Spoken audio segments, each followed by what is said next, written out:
أعوذ بالله من الشيطان الرجيم بسم الله الرحمن الرحيم يا أهل الكتاب لا تغلوا في دينكم ولا تقولوا على الله إلا الحق. اے اہل کتاب تم دین کے معاملے میں غلو سے کام مت کرو اور اللہ تبارک و تعالیٰ کے اوپر اللہ تعالیٰ کے بارے میں صرف وہی بات کہو جو اللہ تعالیٰ نے کہی ہے. جھوٹ مت باندھو, اپنے منمانی کہہ کے اللہ تعالیٰ کی طرف منسوخ مت کرو. آیت کریمہ کا جو پہلا جز ہے لا تغلو فی دینکم, یہ خطاب ہے اہل کتاب سے. اہل کتاب مطلب یہود و نصارہ, اور یہود و نصارہ کو یہ خطاب ہے, لیکن یہ پیغام پوری امت کو ہے کہ دین میں غلو سے کام مت لو. آپ صلی اللہ علیہ وسلم نے کہا یسروا ولا تعسروا, یسروا ولا تعسروا, کہ آسانی پیدا کرو مشکل مت پیدا کرو, مشکل معاملات مت بناؤ, آسانی پیدا کرو. اسی طریقے سے ایک مرتبہ عائشہ رضی اللہ عنہ کے پاس 3 صحابہ آئے اور ان میں سے انہوں نے پوچھا کہ اللہ کے نبی صلی اللہ علیہ وسلم کی عبادت کا کیا حال تھا. عائشہ رضی اللہ عنہ نے آپ صلی اللہ علیہ وسلم کی عبادت کا جو بھی حال تھا وہ کہہ سنایا.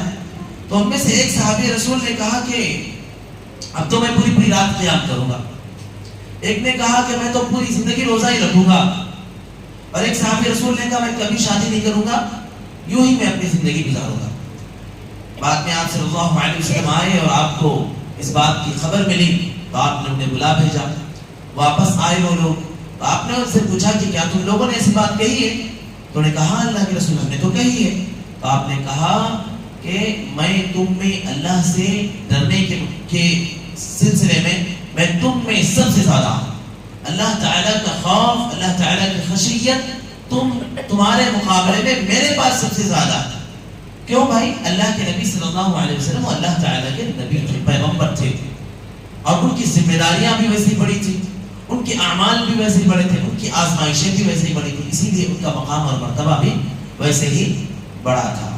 تو کہا کہ میں تم میں اللہ سے ڈرنے کے لیے سب سے زیادہ ہوں, سب سے بڑا ہوں. لہذا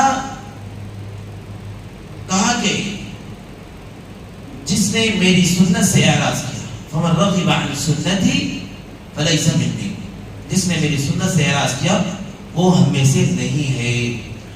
پتا چلا کہ یہ جو عمل وہ لوگ کرنے جا رہے تھے یا جس عمل کے سلسلے میں ہم لوگوں نے وعدہ کیا تھا وہ دین میں غلو تھا, اور غلو دین کا حصہ نہیں ہے. دین میں تو بڑی آسانیاں ہیں. اسی لیے آپ دیکھیں روزے کے بارے میں تعلیمات دینے کے باوجود روزے کے بارے میں تعلیمات دینے کے بعد اللہ تبارک و تعالیٰ کہتے ہیں کہ یرید اللہ بکم اليسر ولا یرید بکم العسر. اللہ تبارک و تعالیٰ تمہارے لیے آسانی پیدا کرنا چاہتا ہے, مشکل میں تمہیں ڈالنا نہیں چاہتا ہے. پھر اللہ تعالیٰ ہی ہمارے لیے آسانیاں پیدا کرنا چاہتا ہے, تو پھر ہم خود اپنے آپ کو مشکل میں کیوں ڈالیں؟ اللہ تبارک و تعالیٰ نے قرآن مجید کے اندر یہ بھی چیز غلو کے اندر آتی ہے. اللہ تبارک و تعالیٰ نے قرآن مجید کے اندر ہمیں ایک دعا سکھائی ہے, ربنا آتنا فی الدنیا حسنہ وفی الآخرۃ حسنہ. اے میرے پروردگار, اے ہمارے پروردگار, ربنا آتنا فی الدنیا حسنہ, ہماری دنیا بھی بھلی بنا دے اور ہماری آخرت بھی اچھی بنا دے. مطلب کیا؟ دین کے نام پر اگر کوئی دنیا سے پوری طریقے سے اپنے آپ کو الگ تھلگ کر لیتا ہے, تبتل اختیار کر لیتا ہے, اپنے آپ کو دنیا والوں سے اور دنیا سے کاٹ لیتا ہے, تو یہ چیز ٹھیک نہیں ہے, یہ چیز دین نہیں ہے, یہ رہبانیت ہے. اور اللہ تعالیٰ نے رہبانیت کے بارے میں کہا وَرَهْبَانِيَّةً ابْتَدَعُوهَا مَا كَتَبْنَاهَا عَلَيْهِمْ. جن لوگوں نے رہبانیت کو اختیار کیا تھا, عبادت کے نام پر وہ لوگ پہاڑ کے گوشوں میں اور وادیوں میں جا کر بیٹھ جایا کرتے تھے, دنیا سے اپنے آپ کو الگ تھلگ کر لیا کرتے تھے.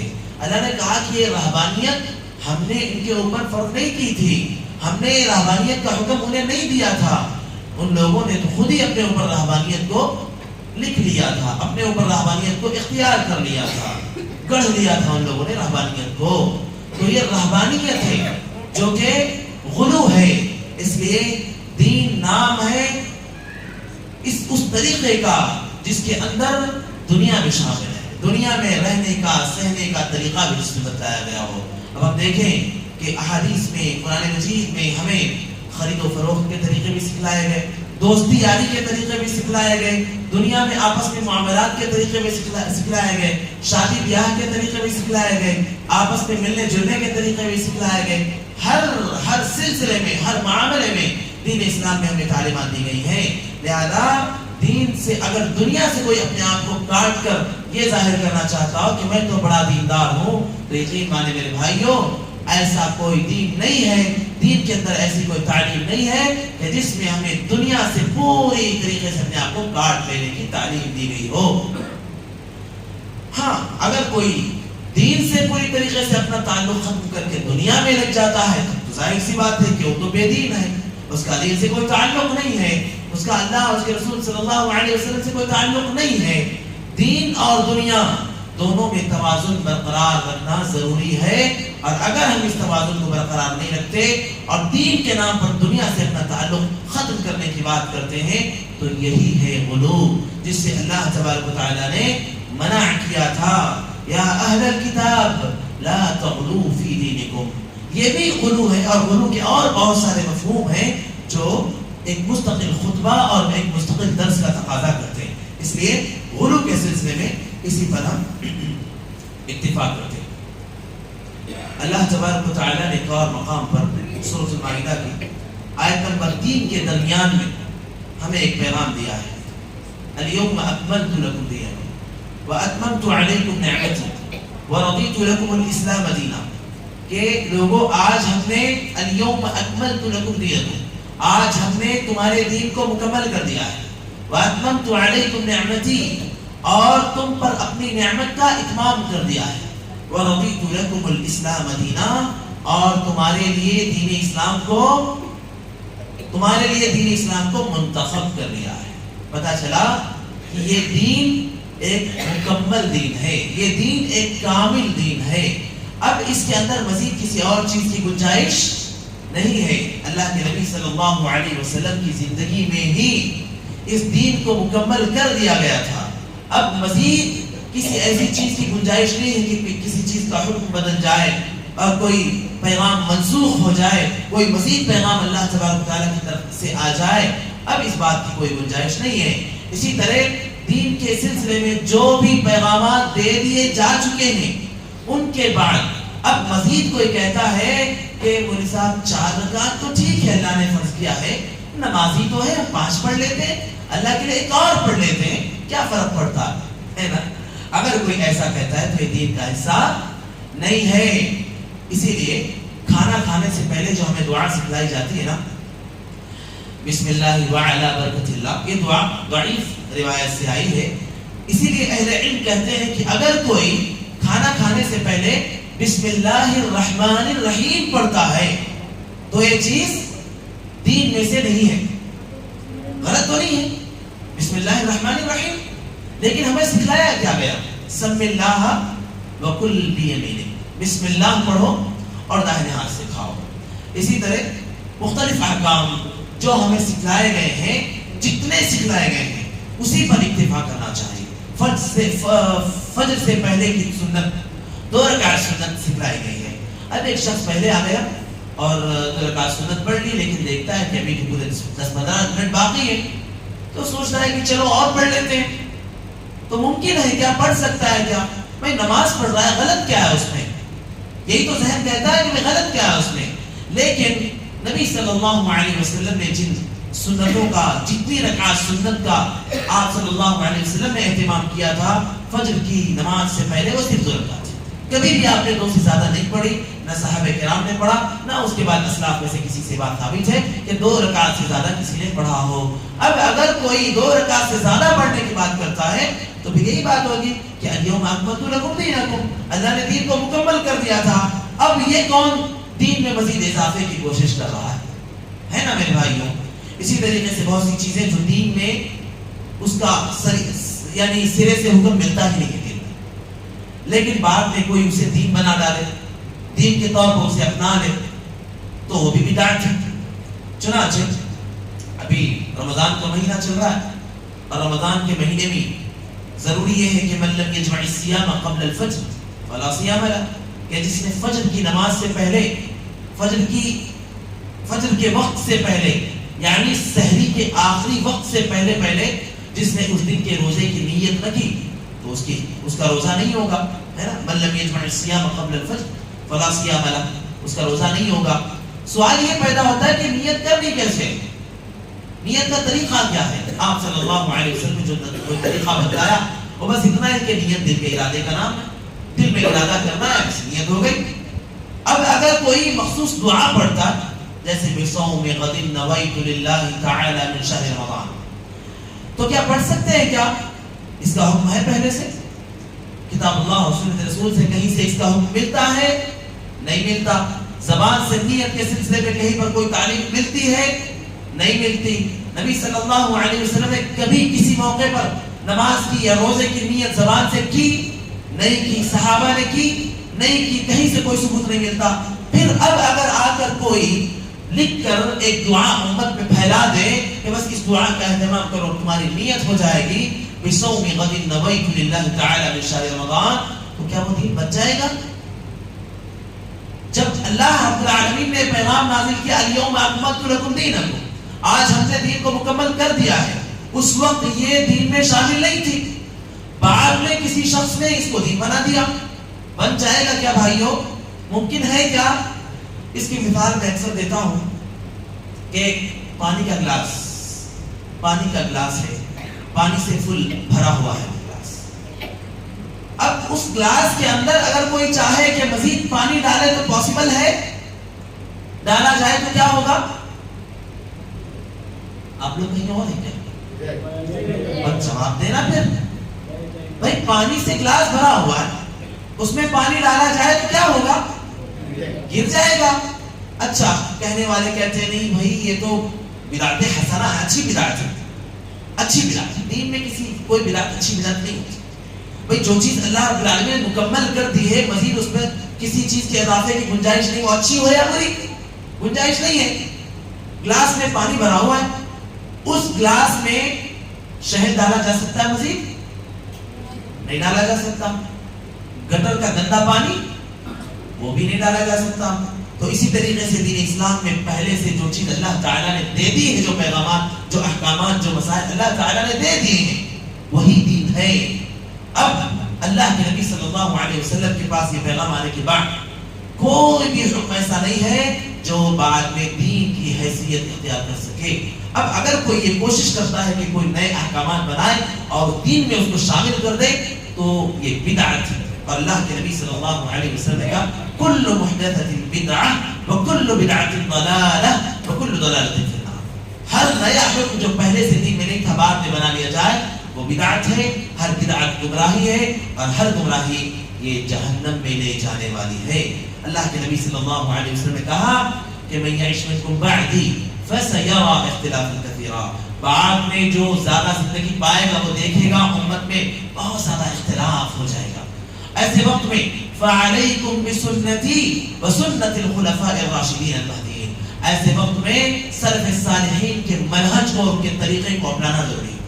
کہا وَإِيَّاكُمْ وَمُحْدَثَاتِ الْأُمُورِ، نئے نئے دین میں جو چیزیں شامل کرنے کی کوشش کی جائے گی ان سے تم اپنے آپ کو بچا کر، فَإِنَّ كُلَّ مُحْدَثَةٍ بِدْعَةٍ، ہر وہ چیز جو نئے سرے پر دین میں شامل کرنے کی کوشش کی جائے وہ بدعت ہے، وَكُلَّ بِدْعَةٍ ضَلَالَةٍ، ہر بدعت گمراہی ہے، وَكُلَّ ضَلَالَةٍ فِي النَّارِ، اور ہر گمراہی یہ جہنم میں لے جانے والی ہے۔ عائشہ رضی اللہ عنہا کی وہ حدیث جس میں آپ نے کہا کہ من عمل عملا ليس عليه امرنا فهو رد، آپ صلی اللہ علیہ وسلم کتنے سمپل اور سادے انداز میں کہا کہ جس نے کوئی ایسا کام کیا جس کا ہم نے حکم نہ دیا ہو، جس کا حکم دین سے نہ ملتا ہو، وہ بدعت ہے۔ من عمل عملا ليس عليه امرنا فهو رد، وہ مردود ہے، وہ ریجیکٹ ہے، اس کو مقبول، اس کو قبول اللہ تبارک و تعالیٰ کے پاس سے کیا نہیں جائے گا۔ اس لیے ضروری ہے کہ ہم نبی صلی اللہ علیہ وسلم کی سنت کو لازم پکڑیں اور بدعت سے اجتناب کریں۔ اتنی خطرناک برائی ہے بدعت کہ انسان بدعت والے عمل کو انجام دیتے جاتا ہے اور یہ سوچتے جاتا ہے کہ یہ عمل تو بڑا اچھا ہے، میں تو بڑا اچھا کام کر رہا ہوں، لیکن اللہ تبارک و تعالیٰ کے پاس اس کی پوری کوششیں ناقابل قبول ہوتی ہیں۔ اللہ تعالیٰ نے کیا کہا؟ قل هل ننبئكم بالاخسرین اعمالا الذین ضل سعیهم فی الحیات الدنیا وهم یحسبون انہم یحسنون صنعا. اللہ نے کہا کہ میں تمہیں عمل کے اعتبار سے سب سے زیادہ خسارے میں اور گھاٹے میں جو لوگ ہیں ان کے بارے میں نہ بتاؤں. اللہ نے کہا الذین، وہ لوگ ہیں الذین ضل سعیہم فی الحیات الدنیا، جن کی دنیا میں کی ہوئی ساری محنتیں اکارت اور برباد ہیں. وهم یحسبون انہم یحسنون صنعا، حالانکہ وہ بڑی محنتیں بھی کرتے رہے اور یہ تصور بھی کرتے رہے کہ آپ تو بڑا اچھا کام کر رہے ہیں، بڑا اچھا کام کر رہے ہیں. دین سمجھ کر بہت سی بدعتوں کو انجام دیتے رہے کہ یہ عمل اللہ کے پاس قابل قبول ہے. اللہ تبارک و تعالیٰ کہتے ہیں سارے عمل برباد. عاملۃ ناصبہ تصلی نارا حامیہ، عمل کر کر کے تھک رہے ہوں گے، پھر بھی اللہ تعالیٰ کے پاس ایسے عمل کی کوئی حیثیت نہیں ہوگی. پھر آخر کل قیامت کے دن اللہ فیصلہ سنائیں گے کہ انہیں دھکیل کر جہنم میں ڈال دو. اس لیے میرے بھائیوں، بدعات سے اپنے آپ کو بچانے کی اور اپنے آپ کو بدعات سے نکالنے کی اور ان سے توبہ کرنے کی اشد ضرورت ہے. کوئی بدعت اچھی نہیں ہوتی، تمام بدعتیں بری ہی ہوتی ہیں. کل محدثۃ بدعہ وکل بدعۃ ضلالہ، آپ نے کہہ دیا ہے. اس لیے کسی کی باتوں کے دھوکے میں نہ آئے کہ نہیں اچھی بدعت بری بدعت، نہیں، بدعت بدعت میں ہر بدعت بدعت ہی ہے. اگلی آیت کریمہ پر آتے ہیں. اللہ تبارک و تعالیٰ نے کہا یا ایھا الذین آمنوا لا تحرموا طیبات ما احل اللہ لکم ولا تعتدوا ان اللہ لا يحب المعتدین. اللہ تعالیٰ نے کہا اے اہل ایمان، اے ایمان والو، لا تحرموا طیبات ما احل اللہ لکم، اللہ تعالیٰ نے تمہارے لیے جن چیزوں کو حلال کر دیا ہے تم ان چیزوں کو اپنے اوپر حرام نہ کرو. اور کہا وَلَا تَعْتَدُوا، حد سے تجاوز نہ کرو. بہت زیادہ، جسے کہتے ہیں نا بھائی اوور مت کرو، تو کہا کہ حد سے تجاوز نہ کرو. ان اللہ لا يحب المعتدین، اللہ تبارک و تعالی زیادہ حد سے بڑھ جانے والوں سے محبت نہیں کرتا. اور کہا وَكُلُوا مِمَّا رَزَقَكُمُ اللَّهُ حَلَالًا طَيِّبًا، کہا کہ وَكُلُوا مِمَّا رَزَقَكُمُ اللَّهُ حَلَالًا طَيِّبًا، اللہ تعالیٰ نے تمہیں جو حلال رزق دیا ہے، پاکیزہ رزق دیا ہے، اسے کھاؤ. وَاتَّقُوا اللَّهَ الَّذِي أَنْتُمْ بِهِ مُؤْمِنُونَ، اور اس اللہ تبارک و تعالیٰ سے ڈرو، اس کا تقوی اختیار کرو جس پر تم ایمان رکھتے ہو. اس کا معاملہ یہ ہے کہ اللہ کے نبی صلی اللہ علیہ وسلم کی زندگی میں کچھ لوگ ایسے تھے جو جانوروں میں سے بعض شرائط رکھتے تھے کہ اگر یہ شرائط کسی جانور کے اندر پائے جاتے ہیں تو وہ جانور ہمارے لیے کھانا حلال نہیں ہے. یہ اس وقت جو کفار اور مشرکین تھے نا، ان کی یہ صورتحال تھی. بعض اہل ایمان بھی ان کے دھوکے میں آیا اور ان کو یہ اشتباہ ہوا. اللہ تبارک و تعالیٰ نے کہا کہ آپ کو ان سے کنفیوز ہونے کی ضرورت نہیں ہے. آپ کے لیے پیغام یہ ہے کہ اللہ نے آپ کے لیے جو چیزیں حلال کی ہیں آپ بلا جھجک انہیں کھاؤ اور اپنی طرف سے ان میں حکم کو بدلنے کی کوشش نہ کریں. جیسے کوئی کہے کہ میں بھائی بھینس کا گوشت نہیں کھاؤں گا، نہ کھائے، اپنا اختیار ہے، لیکن اللہ نے حلال کیا ہے. اگر کوئی اس سے گھن کرتا ہو، یعنی دل میں تھوڑا سا کراہت ہوتی ہو، تو نہ کھائے، کوئی بات نہیں ہے. اللہ کے نبی صلی اللہ علیہ وسلم بھی ایک جانور ہوتا ہے جسے دبون کہتے ہیں. اللہ کے نبی صلی اللہ علیہ وسلم کو پسند نہیں تھا، نہیں کھاتے تھے آپ. تو اگر کسی کو پسند نہیں ہے نہ کھائے، کوئی بات نہیں. لیکن وہ اگر کوئی یہ کہنے لگے کہ ارے بھائی بھینس کا گوشت کیسا حلال ہو سکتا، وہ تو جائز نہیں ہے، وہ تو حلال نہیں ہے، تو گویا وہ اللہ تبارک و تعالیٰ کے حلال کردہ چیزوں میں، اللہ تعالیٰ کے حلال کردہ معاملات میں وہ دخل اندازی کرنے کا کام کر رہا ہے. آئی بات سمجھ میں؟ اللہ کے نبی صلی اللہ علیہ وسلم کا بھی ایک واقعہ اس چیز ہے. ایک مرتبہ آپ صلی اللہ علیہ وسلم اپنی ازواج مطہرات، آپ کی کل 11 بیویاں تھیں، تو ازواج مطہرات میں سے ایک کے پاس آپ عصر کے بعد روزانہ جاتے اور شہد پیا کرتے تھے. پھر اس کے بعد جن کی بھی باری ہوتی ان کے پاس چلے جایا کرتے تھے. ازواج مطہرات سے غالباً عائشہ رضی اللہ عنہا اور صفیہ یا ام حبیبہ رضی اللہ عنہا، ان دونوں نے آپس میں یہ طے کیا کہ اللہ کے نبی صلی اللہ علیہ وسلم ہماری باری ہوتی تب بھی ان کے پاس جاتے. وہی ہوتا ہے نا سوکلوں میں آپس میں، تو وہ صحابیات تھے لیکن ان میں بھی آپس میں تھا، انسان تو وہ بھی تھے، ان میں بھی آپس میں تھوڑا سا انبن رہتی تھی، تھوڑا بہت مسئلہ تھا، شکایت ہوتے تھے.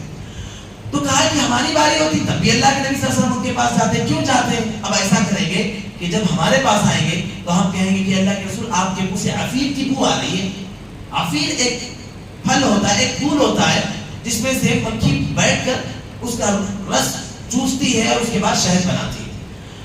تو کہا کہ آپس میں ہم جب بھی ہمارے پاس آئیں گے تو ہم کہیں گے، اور تمہارے پاس آئے تو تم کہنا، دونوں نے آپس میں طے کر لیا۔ اللہ کے نبی صلی اللہ علیہ وسلم آئے ان کے پاس تو ان دونوں نے کہا کہ اللہ کے رسول آپ کے منہ سے عفیر کی بو آ رہی ہے۔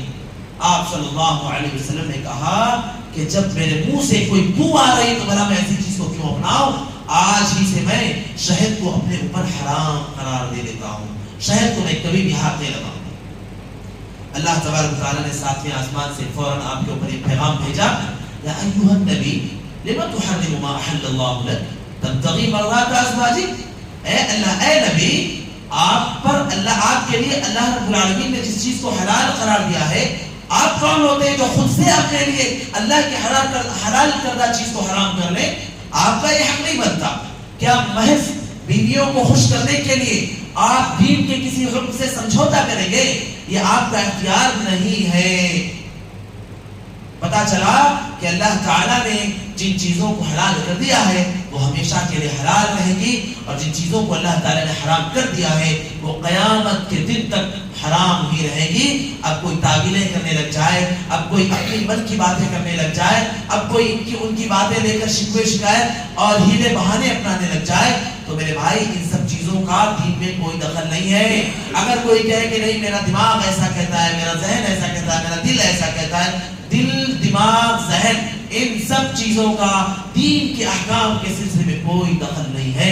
اللہ تعالیٰ نے جو احکام دے دیے ہیں ان میں دخل اندازی کا حق جب امام کائنات صلی اللہ علیہ وسلم کو نہیں تھا تو ہماری اور آپ کی کیا حیثیت میرے بھائیوں؟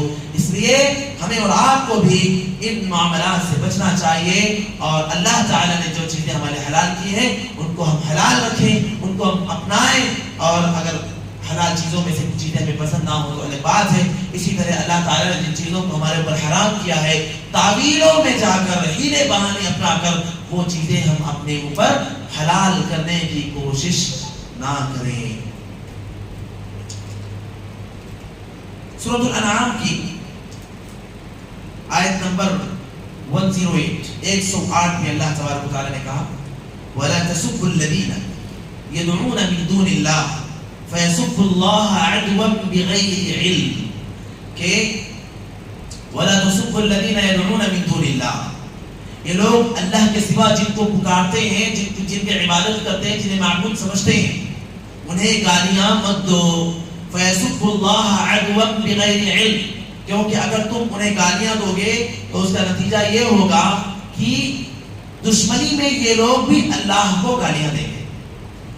اب اس سلسلے میں آپ کو بتاؤں، موجودہ وقت میں بہت سے ایسے لوگ ہیں جو ٹی وی چینلوں پہ آ کر یا تقریروں میں ان معبودوں کو گالیاں دینے کا کام کرتے ہیں، ایسی زبان کا استعمال کرتے ہیں جو یقین مانیے گالی کے انداز میں ان تک پہنچتی ہے۔ نتیجہ کیا ہوتا ہے اس کا کہ جواب کے طور پر وہ بھی اللہ رب العالمین کو اور دین کے مختلف احکام کو گالی گلوچ دینے اور برا بھلا کہنے کا کام کرتے ہیں۔ اللہ تعالیٰ نے کہا کہ تم ان کے معبودوں کو گالیاں مت دو۔ آج جو اسباب ہیں اللہ کے نبی صلی اللہ علیہ وسلم کی توہین کے جو مختلف واقعات پیش آ رہے ہیں، اس کے جو اسباب ہیں ان میں سے ایک بڑا سبب یہ بھی ہے۔ آج جو اسباب ہیں اللہ رب العالمین کی توہین کے، اللہ تبارک و تعالیٰ کی شان میں غلط سلط زبان استعمال کرنے کے جو اسباب ہیں، جو غیروں کی طرف سے بہت کچھ ہو رہا ہے، اس کے پیچھے کہیں نہ کہیں بہت سے ایسے لوگ بھی ذمہ دار ہیں جو غیروں کے معبودوں کو، ان کے بتوں کو، ان کی مورتیوں کو، ان کے بڑوں کو، ان کے بزرگوں کو گالیاں دینے کا کام کرتے ہیں، یا ان کے لیے غلط زبان کا استعمال کرنے کا کام کرتے ہیں۔ اس لیے ہمیں اپنی زبان کا صحیح استعمال کرنا چاہیے۔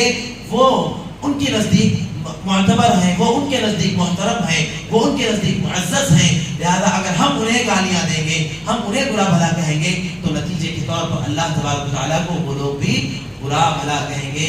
اللہ کے نبی صلی اللہ علیہ وسلم کی سلسلے میں ایک تعلیم ہے کہ تم میں سب سے بدترین انسان وہ ہے جو کسی کی ماں کو گالی دے، کیونکہ جو کسی کی ماں کو گالی دے گا تو سامنے والا اس کی ماں کو گالی دے گا، جو کسی کے باپ کو گالی دے گا تو سامنے والا اس کے باپ کو گالی دے گا۔ لہذا نہ کوئی کسی کی ماں کو گالی دے اور نہ اپنے والدین کو گالی دینے کا سبب بنے. اگر کسی کے والدین کو گالی دی جا رہی جواب کے طور پر تو دراصل وہ خود اس کا ذمہ دار ہے.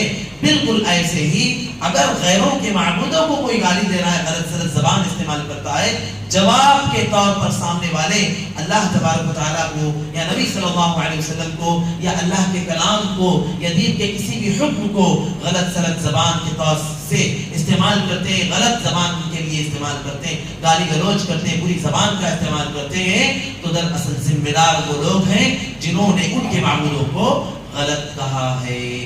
اللہ تبارک و تعالیٰ سے دعا ہے العالمین ہم سب کو کتاب اللہ اور سنت رسول پر عمل کرنے کی توفیق عطا فرمائے.